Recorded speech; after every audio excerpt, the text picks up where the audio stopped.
Estudaremos então a confecção do arremate de ponta em bainhas de faca, e aqui nós trabalharemos com um modo alternativo de fazer o arremate de ponta. E é dito alternativo porque quando nós gravamos o curso Linguagem dos Tentos, do qual saiu o conteúdo do curso das bainhas do rincão, nós não utilizávamos ainda este modo de fazer arremate de ponta, que foi desenvolvido e passou a ser utilizado posteriormente à gravação do curso. Então esta aula também será incluída no curso Linguagem dos Tentos, que deu origem ao Bainhas do Rincão, como um modelo alternativo de arremate de ponta, certo? Nós vamos estudar isto, logicamente, por etapas, e aqui nós vamos nos ater à primeira etapa, que é uma etapa que nós podemos chamar de encanutamento. Nós vamos formar uma espécie de um pescoço no couro da ponta dessa bainha. Aqui nós fizemos uma bainha destinada simples e exclusivamente para este estudo, tanto que ela não tem sequer lingueta aqui. Mas a estrutura de couro da ponta corresponde perfeitamente a uma bainha normal de uso, certo? E nós trouxemos esta confecção até a etapa final do fechamento aqui, antes, logicamente, de cortar as pontas dos cordões e arrematar conforme já foi mostrado nas aulas de fechamento de bainha, certo? Esta última passada agora, para o passo seguinte que nós vamos cumprir, essa última passada de cordão, nós vamos desmanchar esta passada aqui para a confecção do passo seguinte. Por que então que eu fiz essa passada aqui? Porque é uma medida, é uma maneira interessante para dar um último ajuste aqui assim, nos pontos da bainha e acomodar bem o couro no formato necessário à acomodação aqui assim da ponta do couro na bainha da faca. Então, para ter a conclusão desse fechamento e uma boa colocação do couro, a gente faz ainda essa última passada aqui, conforme já foi mostrada na aula de fechamento, muito embora nós agora vamos desmanchá-la para fazer esta prática que nós chamamos de encanutamento, certo? Outra coisa que pode ser dita aqui é que, para este modelo de arremate de ponta, a gente deixa um pouco mais de cordão. Nós já trabalhamos lá no momento da instrução quanto ao cordão que nós vamos utilizar para o fechamento, nós já recomendamos que seja trabalhado com uma margem de segurança, que nos deixe umas pontas até para a gente fazer essa última passada aqui, que era onde terminar o fechamento, né? Só que para esta última passada eu preciso de menos cordão. Então, para utilizar esse cordão agora para o encanutamento, como eu vou fazer, é recomendável que se deixe uma sobra a mais de cordão, certo? Nós temos aqui já marcado, como pode ser visto ali, ó. Nós temos uma marca aqui, feita com grafite, e outra aqui na ponta feita com grafite. É uma marca de um espaço, ó. Aqui está a marca da ponta e aqui está a marca da base. É uma marca de um espaço onde nós vamos trabalhar fazendo este encanutamento, certo? E nós vamos entender melhor o porquê destas medidas mais para frente. Na medida que nós avançarmos, não faria sentido eu ficar explicando aqui por que foi definido essa medida de 7 milímetros, quando será mais interessante entender nos passos à frente a explicação de por que essa medida foi de 7 milímetros aqui. Considerando que 7 milímetros foi e colocando uma linha mesmo que visual, que assim, imaginária, ó, por onde o cordão passou, alinhando então com o centro do furo do cordão, eu tenho 4 centímetros em direção à ponta e 3 centímetros em direção à base, para fazer esse espaço que será o reservado para o encanutamento, certo? Bom, agora então nós vamos desmanchar aqui, vou pegar um cravadorzinho aqui para soltar essas passadas que não serão necessárias para nós agora. A gente fez só para acomodar o couro bem puxado nos últimos pontos e agora a gente pode desmanchar. Então nós desmanchamos aqui e vamos lançar mão da nossa mordacinha aqui para que a gente faça o encanutamento. O que nós vamos fazer? Vamos pegar uma das pontas aqui, ó. Vamos passar a nossa mordacinha de puxada. Ó. Damos um tanto de cordão aqui. Tantinho de cordão aqui para fazer as primeiras voltas. E trava o cordão.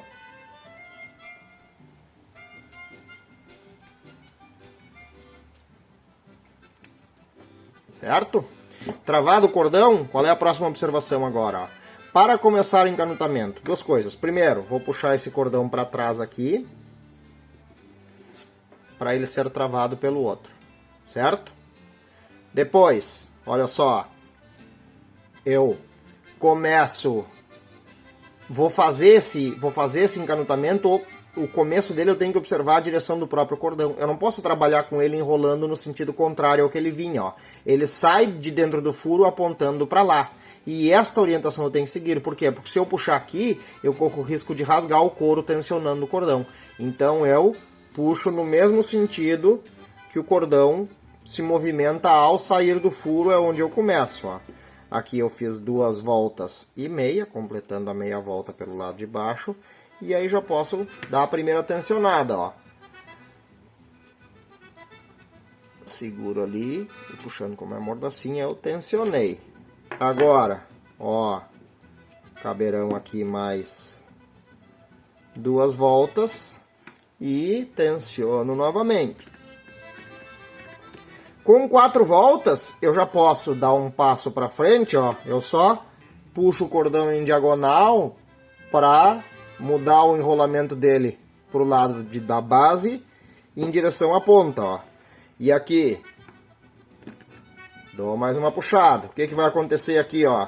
Tá se terminando o que eu tinha deixado de cordão. Eu não posso deixar todo o cordão necessário para esse enrolar, para esse encanutamento solto desde o início. Por quê?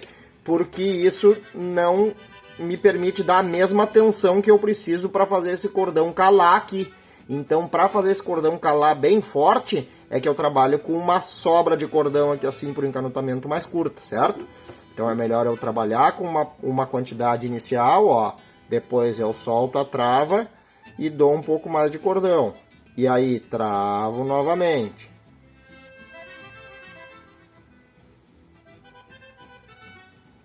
Pronto. Travado novamente. Vou seguir enrolando e tensionando, ó.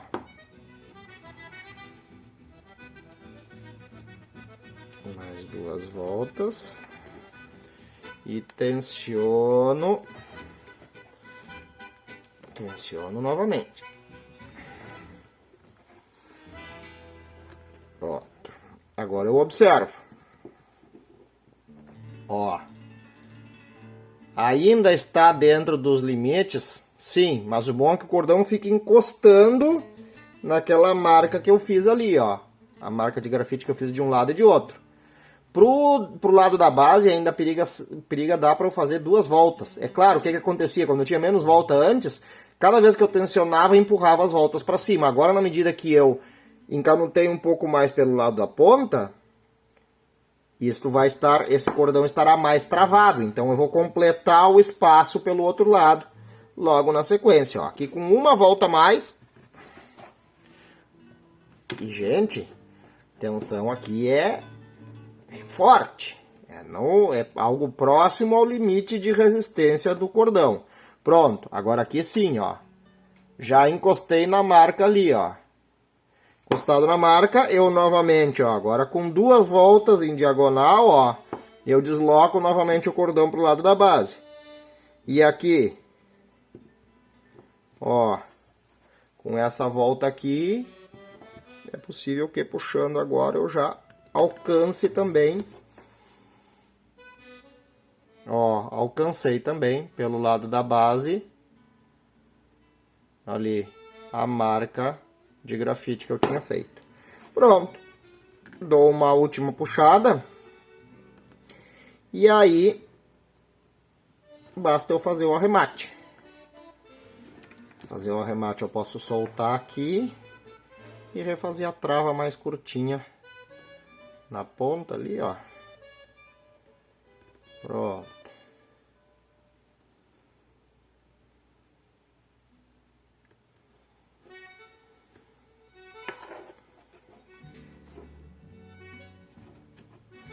Opa, só vamos na mão mesmo, ó.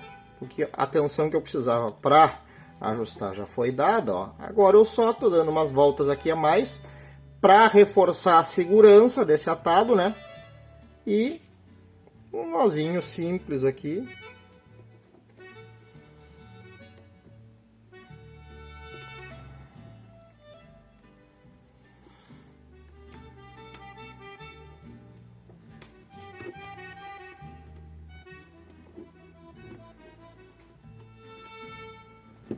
Aqui puxando com alicate mesmo, eu já tenho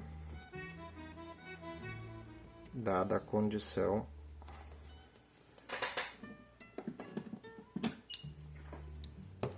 para arrematar. Isso aqui não precisa maior arremate porque ele vai ser solto.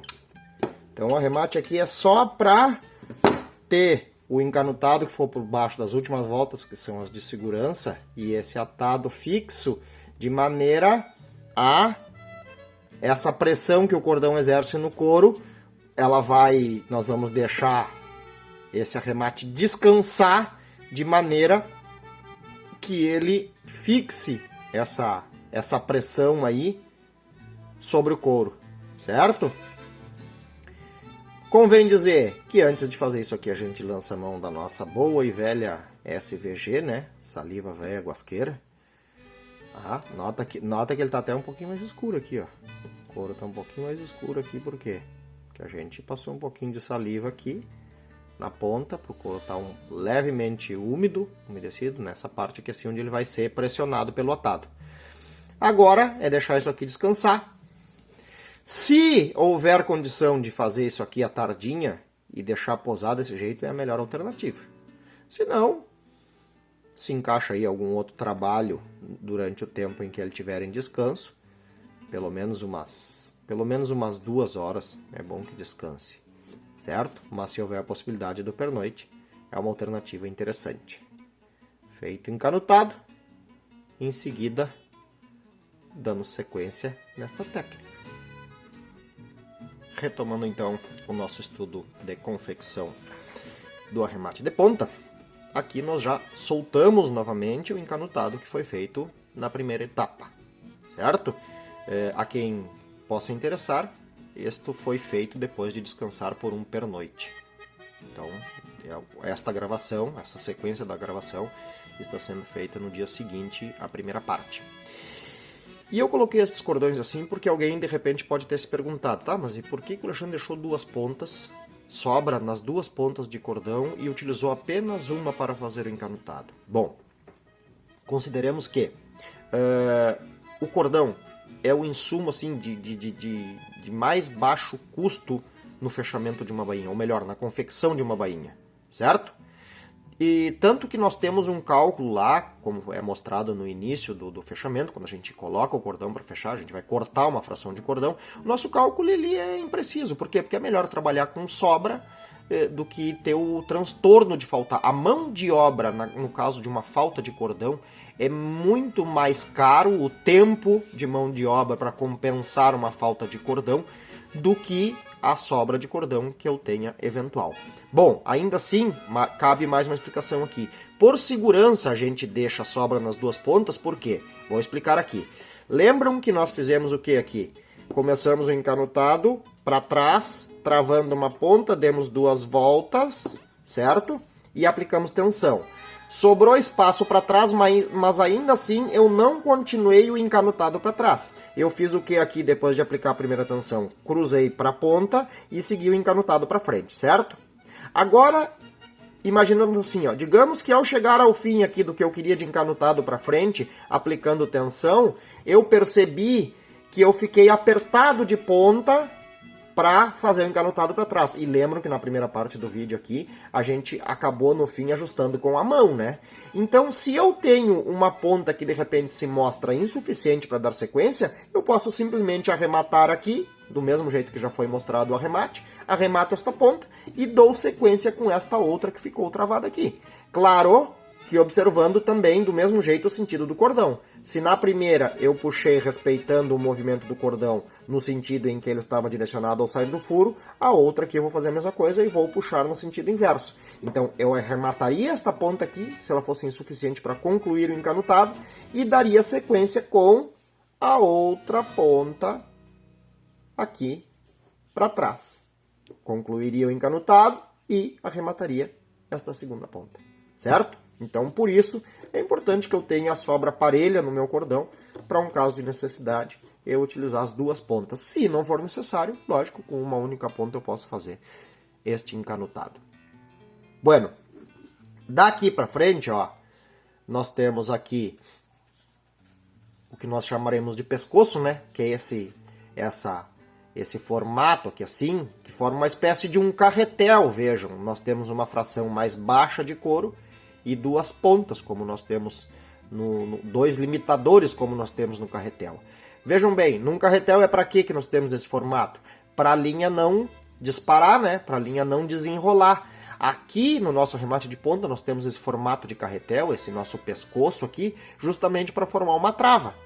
Por quê? Porque aqui o corredor fica retido. Então um corredor bem feito e bem ajustado sobre este espaço aqui, ele não terá a possibilidade, vejam bem, bem feito e bem ajustado, ele não terá a possibilidade de escapar aqui. Então, quando eu terminar o meu arremate, eu tenho um corredor que vai ficar fixo aqui e não tem o perigo dele escapar pela ponta da bainha, justamente por esse formato que a gente deu aqui. Está bem? Bom, a partir daqui nós temos duas possibilidades. Uma, simplesmente fazer um corredor baixo aqui, dentro deste carretel, e ele estará arrematado e não terá como escapar daqui. E a segunda possibilidade é colocar aqui um formato equivalente a um botão e encapar este botão. Quem é do Linguagem dos Tentos já tem um módulo inteiro de corredores lá e tem uma série de explicações e de estudos e que falam justamente nas questões de jogar com os diferentes tipos de armação, os diferentes tipos de tecido para obter diferentes combinações de medidas e fazer os corredores com a qualidade que ele nos exige nos diferentes tipos de trabalho em que ele é aplicado.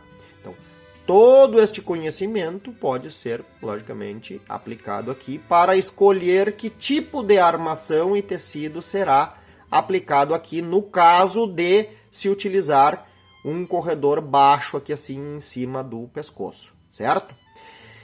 Para o pessoal que é do curso Bainhas do Rincão, que não tem o módulo de corredores, nós incluiremos todas as instruções necessárias para aplicar algum tipo de corredor baixo sobre o pescoço ou mesmo para encapar o botão no módulo de técnicas adicionais, certo? Então, com as instruções que nós vamos dar daqui para frente, assim como a primeira lá em que não estava posta a medida, nas demais aulas nós trataremos do assunto. Por que foi posto 7 milímetros aqui? Por que o tentinho que eu vou utilizar agora para fazer o volume equivalente ao botão pode ter esta ou aquela medida? Tudo isto será estudado nas aulas que estarão no módulo de técnicas adicionais. Para quem é do curso de Bainhas do Rincão, tenha condições de utilizar corredores para fazer um ou outro tipo de arremate. Neste momento, nós vamos nos ater simplesmente à confecção do nosso botão a partir deste tentinho, certo? Nesta aula nós ficaremos nisto. Bom, antes de aplicar o nosso botão aqui, nós temos que fazer o arremate das pontas. Aqui, como nós vamos fazer? Simplesmente cortando com uma sobra e queimando, como já foi mostrado lá na aula de fechamento, que a gente termina o fechamento arrematando as pontas, né? Então, a gente simplesmente corta com uma sobrinha aqui e queima essa sobrinha e faz com que o queimado fique achatado ali dentro da boca do furo para não ocasionar um volume adicional que possa deformar o botão ou o corredor que vai ser posto sobre isto aqui, certo? E na sequência nós montamos o nosso botão a partir do tentinho que nós já preparamos para isso. Voltamos então com as nossas pontas já devidamente arrematadas e antes ainda de nós darmos sequência na confecção do nosso volume de botão aqui, vamos ver mais 2 detalhezinhos que podem ser de suma importância para quem for utilizar este tipo de arremate de ponta. Primeiro deles, notem que quando a gente trocou a direção do cordão, ó, a gente iniciou o encanutado aqui e no ponto ali onde a gente faz a troca da direção de cordão, ficou uma crista. Essa crista eu posso desmanchar ela, logicamente. Vamos, falquejando. Ó, eu posso ir com a pontinha de faca ali e desmanchar essa crista. E outra coisa que é possível aqui também neste ponto, e que eu deixo a sugestão para quem for utilizar este tipo de arremate, é o seguinte: dependendo da condição da sova do couro ou mesmo da espessura do couro, se de repente ao fazer este pescoço, se perceber que o couro não teve estrutura suficiente para dar uma diferença de altura que represente segurança, esse pescoço, a diferença de altura, a borda do meu carretel, que eu formei com o pescoço, eu posso acentuá-la falquejando da mesma forma com a ponta da faca aqui por dentro. Com isso eu marcaria um cortezinho aqui assim, ó, de fora a fora, e poderia tirar a porção da flor desse espaço de dentro aqui assim, cortando com todo cuidado, falquejando e aprofundando então esta parte baixa do meu carretel aqui, essa parte, o que seria o meu pescoço, né? O pescoço do arremate de ponta, eu poderia tornar ele mais fino, mais baixo, aumentando a diferença então de altura entre essas duas partes, dando mais segurança ao meu arremate, se eu entender que isto se apresente necessário. O segundo detalhe que eu quero mostrar aqui é o seguinte: de repente alguém pensou assim, mas se eu não fizer o arremate, se eu não fizer esse encanutado, se as duas pontas, eu calculei mal as pontas e terminei essa parte e aí vi que as pontas são insuficientes para fazer o encanutado, o que eu vou fazer? Vou ter que desmanchar todo o fechamento da minha bainha e trocar o cordão? Não, logicamente, de maneira nenhuma. O que a gente faz? Retira uma outra ponta de cordão com sobra suficiente para a gente não se apertar e vai fazer praticamente o mesmo procedimento. O que nós vamos fazer? Ó? Vamos travar uma das pontas do cordão, podemos travar o cordão bem na metade, né? Travamos uma metade do cordão. Essa ponta aqui é curta, as pontas que sobraram do nosso fechamento eu estou usando só para ilustrar, certo? Ilustrar a prática. O que nós faríamos? Ó? Faríamos o encanutado como? Ó, seguro uma ponta de maneira a virar para trás para que ela seja travada pela outra, ó. E do mesmo modo, ó, com uma volta eu passo por cima dessa ponta aqui, travo essa ponta e vou seguir dando umas voltas para trás, para começar o encanutado para trás e travando a primeira ponta. Depois cruzo para frente e arremato essa ponta lá. Depois pego esta ponta que ficou virada para trás e dou sequência, boto a mordacinha nela para poder dar tensão e dou sequência, opa, saí do campo de visão da câmera, e dou sequência aqui no enrolado para poder fazer o encanutado com as duas pontas, certo? Então, se as pontas que sobraram aqui não foram suficientes, eu posso simplesmente puxar bem a primeira parte ali, arrematar as pontas, ou mesmo deixar as pontas sobrando aqui, fazer o encanutado sobre ela, para ficar tudo bem apertado. Quando eu arrematar, isso aqui já está apertadinho, né? Deixo as duas pontas sobrando, mesmo que sejam curtas. Faço com outro cordão. Depois, quando eu tirar o cordão, eu arremato as pontas aqui assim e tenho o pescoço feito para poder dar sequência na técnica. Bueno, aqui nós temos o desbaste da crista, aquela feito. E nós daríamos sequência na aula, fazendo a confecção do nosso volume de botão aqui, certo? Mas eu achei interessante mostrar essa possibilidade de falquejo, que foi explicada agora. Mostrar isso na prática. Nós não faríamos porque é uma prática um tanto difícil de fazer sob sob o campo de visão da câmera, mas acho importante que a gente proceda aqui. Então nós vamos agora mostrar esse falquejo, na medida do possível aqui, embaixo da câmera, certo? E concluiremos esta primeira aula simplesmente com o pescoço feito aqui, para não tornar esta aula demasiadamente longa. A próxima aula, então, nos mostrará como fazer a confecção do volume do botão a partir do tento que já foi mostrado. Ó, como eu disse, nós trabalharemos, até porque este falquejo que nós vamos fazer aqui, ele pode corrigir alguma pequena diferença que às vezes se estabelece em algum ponto. A gente pode ter, de repente, o nosso pescoço um pouquinho mais largo, por exemplo, na parte da frente, e ele ter estreitado um pouco na parte de trás. Então, este falquejo ele vai nos ajudar também no sentido de dar uma alinhada na borda do meu carretel aí, do meu pescoço, né? Então, ó, aqui eu já vou de antemão pedir desculpa porque eu tô tendo que olhar por fora da câmera, porque a visão angulada da câmera não me daria uma precisão interessante.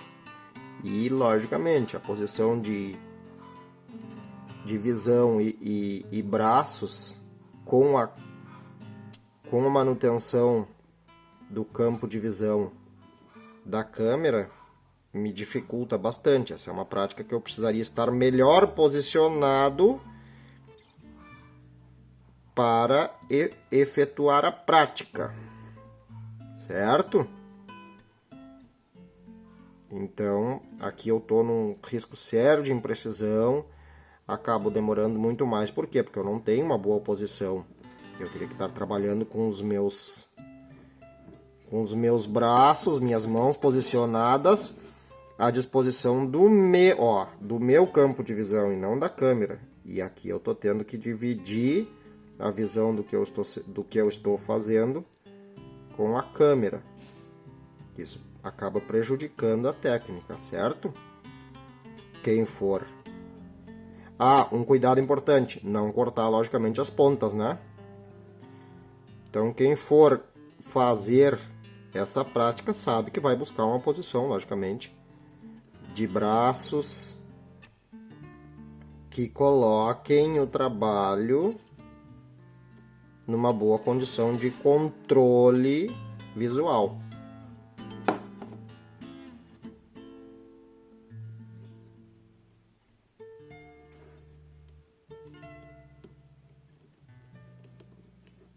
Ó.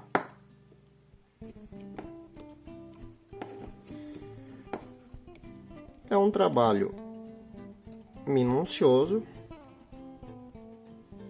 e, de certa forma, repetitivo, porque eu tenho que fazer o mesmo procedimento que eu já comecei a mostrar aqui em toda a volta, certo? Sobretudo, reforçando, na parte em que eu tenho que preservar aqui o arremate das pontas do cordão, é onde eu tenho que ter o meu maior cuidado, ó. Eu vou trabalhar em torno sem passar o corte no cordão, ó.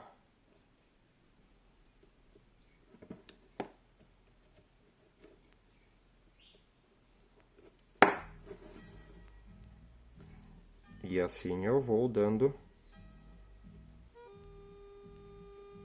sequência.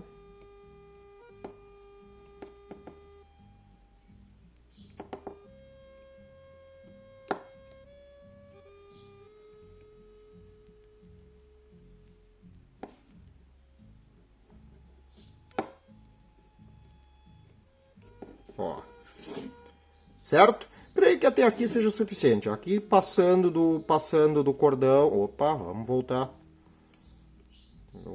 Conforme eu vou espiando pelo lado da câmera aqui, vai escapando do campo de visão da câmera, ó. Mesma coisa.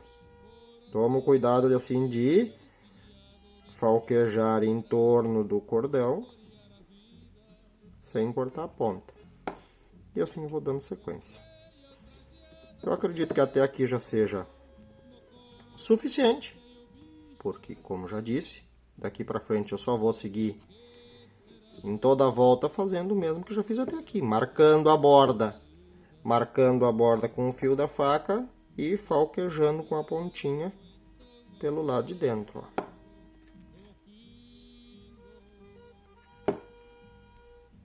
Até que eu tenha o meu carretel todo bem parelhinho e bem marcado, certo? Então, na sequência, a gente mostra o resultado final desta parte para que a gente possa ir para a próxima aula. Aqui temos concluído o falquejo do nosso pescoço e já fizemos também uma redução da sobra da ponta, aqui um corte para fazer a redução da sobra da ponta. E aproveitamos a conclusão desta primeira aula para chamar a atenção de algo que nós frisamos muito fortemente em várias aulas ou em vários momentos de aulas do nosso módulo de cortes. O que é importante dizer aqui? Muitas vezes as pessoas olham peças prontas, um bom acabamento numa peça pronta, e muitas vezes, eu quero dica. Quer dica porque acha que tem uma dica lá, que tem uma espécie de uma fórmula mágica, é uma dica. E na dica, muitas vezes ela espera que seja uma ferramenta que faz o que é necessário que a mão faça. Então aqui nós chamamos a atenção, como já foi visto na prática que mostramos, que é muito importante paciência, exercício, repetição e, sobretudo, o desenvolvimento de uma capacidade de utilizar a mão como ferramenta de corte. Então lá o nosso módulo de cortes em diversas aulas mostra, sim, posicionamentos de ferramentas auxiliares de corte, mas frisa muito fortemente os diversos momentos em que será necessário uma habilidade manual. Então esse corte aqui eu não tenho nenhuma ferramenta de suporte que me auxilie no sentido de fazer isto aqui bem feito. Então eu dependo de um bom desenvolvimento da habilidade manual. Claro, esta habilidade manual bem orientada, como está no módulo de corte, logicamente vai me favorecer a obter melhores resultados. Mas é muito importante, além da orientação, o entendimento de que utilizar essa orientação em um exercício insistente, paciente, é de fundamental importância para que a gente obtenha bons resultados de acabamento nesta técnica que é sempre muito necessária em várias etapas da confecção de qualquer peça, que são os diversos tipos de cortes necessários para o bom acabamento de uma peça, certo? Na sequência, as aulas que completam o necessário para confeccionar os diferentes tipos de arremate de ponta.